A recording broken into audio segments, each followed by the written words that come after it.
বাংলাদেশে তো রাজনৈতিক ইস্যুর অভাব নাই। প্রতিদিন একটা একটা নতুন নতুন ইস্যু আসে, একটা ইস্যু ধামাচাপা পড়ে যায়। সেটা বাংলাদেশের ইতিহাস থেকে আমরা যদি খেয়াল করে দেখবেন, একটা ইস্যু সর্বোচ্চ 72 ঘন্টার মতো স্থায়ী থাকে, এরপর সেটা আড়ালে হারিয়ে যায় অন্য কোনো ইস্যুর আড়ালে।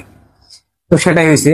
আপনারা একটা জিনিস খেয়াল করবেন কিনা আমি জানি না, গত কয়েক সপ্তাহ থেকে দেখবেন দুই টুকাই রাজ কিশোর গ্যাংয়ের দুই লিডার হাসনাত আব্দুল্লাহ এবং সার্জিস আলম এরা কিন্তু একদম নীরব হয়ে গেছে, একদম চুপচাপ। মধ্যখানে একদিন শুনলাম দুদক থেকে নাকি তাদেরকে তলব করা হয়েছে, তাদের অতিরিক্ত অবৈধ সম্পত্তির ব্যাপারে বিভিন্ন ধরনের প্রশ্ন করা হয়েছে, সেটা নিয়ে তারা দুদকে হাজিরাও দিতে গিয়েছিল। এটা ভিন্ন ইস্যু। তবে আমি যে তথ্য পেলাম আমার একটা সোর্সের মাধ্যমে, হাসনাত এবং সার্জিস কোন রকম ভাবে দেশের বাইরে চলে যাওয়ার জন্য পায়তারা চালাচ্ছে, কিন্তু কোনো প্রকার প্রক্রিয়া তারা করতে পারছে না। সেনাবাহিনীর পক্ষ থেকে মনে হয় কোনো একটা নিষেধাজ্ঞা রয়েছে। সুস্পষ্ট কোনো ব্যাখ্যা কিংবা তথ্য আমার কাছে নাই। তবে আমি এতটুকু শিওর হইলাম, ফ্রান্স এম্বাসি এবং পাকিস্তান এম্বাসিতে তারা কঠোরভাবে যোগাযোগ করতেছে, কোনোভাবে যেন বাংলাদেশ থেকে সেফ এক্সিট নিয়ে চলে যাওয়া যায়। কারণ 7 মাসে ভাই যা যা করছে, আপনার এই জুলাই অভ্যুত্থানের যে মেটিকুলাস প্ল্যানের অংশ হয়ে বাংলাদেশের রাষ্ট্রীয় সম্পদ ধ্বংস করা, বিভিন্ন মতের মানুষের উপর নির্যাতন নিপীড়ন নির্মমতা চালানো, সংখ্যালঘুদের উপর হামলা, ধর্ষণ, তাদের ঘরবাড়ি লুটপাট, ডাকাতি, দখল, এরপর আওয়ামী লীগের কর্মী সমর্থকের উপর কি কি করেছে সেটা আপনারা সবাই দেখেইছেন, এটা নতুন করে বলার কিছু নাই। তো এই যে মেটিকুলাস প্ল্যানের অংশ হয়ে তারা যে একটা মানে আপনার কি বলে ভয়ের সাম্রাজ্য সৃষ্টি করেছে পুরো দেশব্যাপী, বাংলাদেশকে একটা জঙ্গি তৎপর রাষ্ট্রের দিকে ধাবিত করেছে, বাংলাদেশকে একটা সুস্থ স্বাভাবিক দেশ থেকে একটা অস্থিতিশীল অসুস্থ দেশে পরিণত করেছে, বাংলাদেশের অর্থনীতিকে যারা পায়ের নিচে ফেলার দ্বার প্রান্তে নিয়ে গেছে তাদের তো অবশ্যই বিচার হওয়া উচিত, এবং তারা বুঝে গিয়েছে তাদের সময় নাই।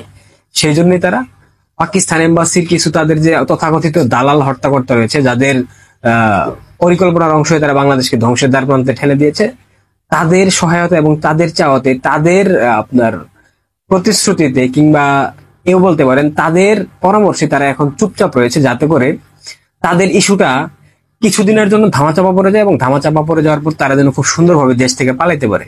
এবং আপনারা জানেন কিনা জানি না, তাদের অধিকাংশ মানে যেই সম্পদ তারা উপার্জন করেছে গত 7 মাসে, সেটাকে তারা কাতার এবং আপনার দুবাই, এই দুইটা দেশে এবং সুইজারল্যান্ডের একটা অংশ বা সুইজারল্যান্ডে তারা পাচার করেছে, এবং সেই পাচারকৃত অর্থ দিয়ে তারা তাদের জীবনকে বিলাসী জীবন হিসেবে আগামী দিনে চালানোর জন্য যা যা দরকার সেটা তারা বন্দোবস্ত করে ফেলেছে দেশের বাইরে। এবং তাদের যে দেশের বাইরে যে দালাল গুলা রয়েছে, প্রবাসী দালাল, সেই দালালরা তাদেরকে সহায়তা করেছে। এই ক্ষেত্রে হাসনাত এবং সার্জিস চুপচাপ রয়েছে, তারা কোনোভাবে এয়ারপোর্টের ইমিগ্রেশনটা ক্রস করতে চাচ্ছে, কিন্তু সেনাবাহিনীর একটা অংশ তাদেরকে সেটা করতে দিচ্ছে না। জেনারেল ওয়াকরুজ্জামানের সরাসরি এখানে হস্তক্ষেপ রয়েছে, যাতে কেউ তাদের অনুমতি ব্যতীত সেফ এক্সিট কিংবা দেশের বাইরে যাইতে না পারে।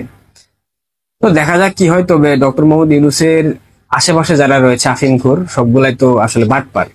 তো হাসনাত সার্জিস দুই জঙ্গিরাজ, দুই টুকাই, দুই বদমাইশ, দুই বেহায়া, দুই বাটপার, দুই কিশোর গ্যাংয়ের লিডার, এরা এই প্রক্রিয়ায় আগাচ্ছে। তারা কিভাবে দেশের বাইরে চলে যেতে পারে সেজন্য তারা মিডিয়াতে, সামাজিক যোগাযোগ মাধ্যমে চুপচাপ থেকে নীরব দর্শকের ভূমিকা পালন করছে। অন্যদিকে বিএনপির নেতা দুদু, সে আবার সার্জিসকে প্রধানমন্ত্রী হিসেবে দেখতে চেয়েছে, আপনি স্ক্রিনে দেখতে পাচ্ছেন।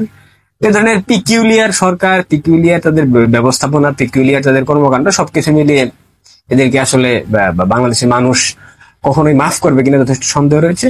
আর এদের চরম শাস্তি বাংলাদেশের মাটিতে, এরা যতই প্রক্রিয়া চালাক না কেন দেশের বাইরে যাওয়ার, কোনোভাবে তারা দেশের বাইরে যেতে পারবে না। আপনারা সবাই সতর্ক থাকেন, সজাগ দৃষ্টি রাখেন, যাতে করে কোনোভাবেই এরা দেশ থেকে পালাতে না পারে। যারা মুক্তিযুদ্ধের সপক্ষের শক্তি, বিভিন্ন এজেন্সিতে কর্মরত রয়েছেন, এয়ারপোর্টের নিরাপত্তা রক্ষী হিসেবে দায়িত্ব পালন করছেন, তারা সবাই সজাগ থাকেন যেন এরা দেশ থেকে পালাতে না পারে। ধন্যবাদ।